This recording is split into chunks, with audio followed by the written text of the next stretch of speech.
Hey guys, Brian Sherman Brown here, CrossFit coach, wellness coach, physical therapist with Get Your Fix Physical Therapy.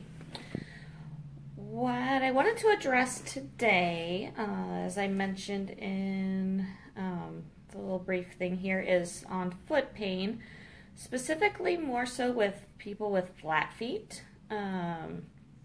It's pretty much anyone can get foot pain. A lot of times when I talk to people with flat feet, they feel that it's genetic and that there's nothing they can do about it, and so they just kind of deal with it in the best way they can. Sometimes I'll see them take their shoes off at the gym and work out without their shoes on, which in itself is fine. I have no problem with working out barefoot. I do it myself at times. It does help strengthen the feet, but if it's because your feet are flat and they're bothering you, then that's when it becomes, there's an issue there. So first off, being flat-footed is not genetic. It basically comes down to habits over the years have caused the problem. So I get on my foot soapbox quite a bit, if you haven't noticed over all the time that you've been paying attention to my stuff. But the feet control a lot of things, and there's a lot of issues that shut our feet down. So to kind of refresh everyone's memory, or to go into it in case you haven't seen my other videos, when we wear shoes, they don't let our feet function like they need to. So our feet are meant to move. So just like our fingers can move, our toes should be able to do the same thing. We should have good control of our arches. Anytime we wear shoes, that does not work that way. So our shoes do not let our feet work biomechanically properly. So the more we're in shoes, the more of an issue it becomes. Obviously, I get it. We need to be wearing shoes in public. And if you're here in Arizona where I live in the middle of summer, you have to wear something on your feet or you'll burn them. So I get it. But there's also a couple solutions. One, there's a lot of different types of footwear out there that are good for allowing your foot to work biomechanically proper. Vibram, Vivo, and Xero, Xero, are some of the companies that make barefoot type shoes. The ones I wear, actually I go barefoot here at work, but the ones I wear to and from the clinic are Bob's Plush, I believe. They are pretty much, I can roll them up into a ball. It's pretty awesome. So, and when I spread my toes out and try to splay my toes, like literally the entire front of the foot will stretch out. So, awesome, Adam. That's the way it should be. That's what I run in. They're awesome. So, where was I going with that? Oh, yeah. So, shoes shut our feet down. The other problem is most shoes have some sort of rise on the back. So if you look at the front of the shoe compared to the back of the shoe, there's usually a little bit of a difference. So that causes our foot to be, our calf to be shortened a little bit. So it also causes us to get tight. So our foot and ankle does not work properly. So combine all those together and we have really weak feet, really weak ankles. So when we do need to use when our foot needs to control itself, it can't. So anytime that you're jumping, rather than that arch being controlled, it'll just flatten out.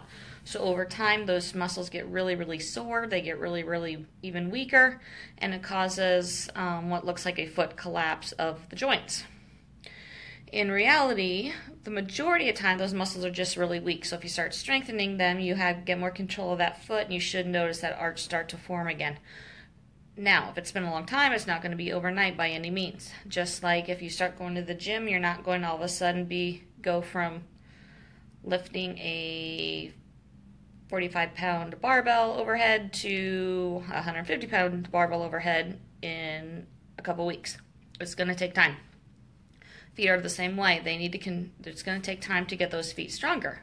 But the more you are barefoot, is there a benefit to flip-flops similar to low-profile shoes to strengthen your feet? I will get into that in just a second.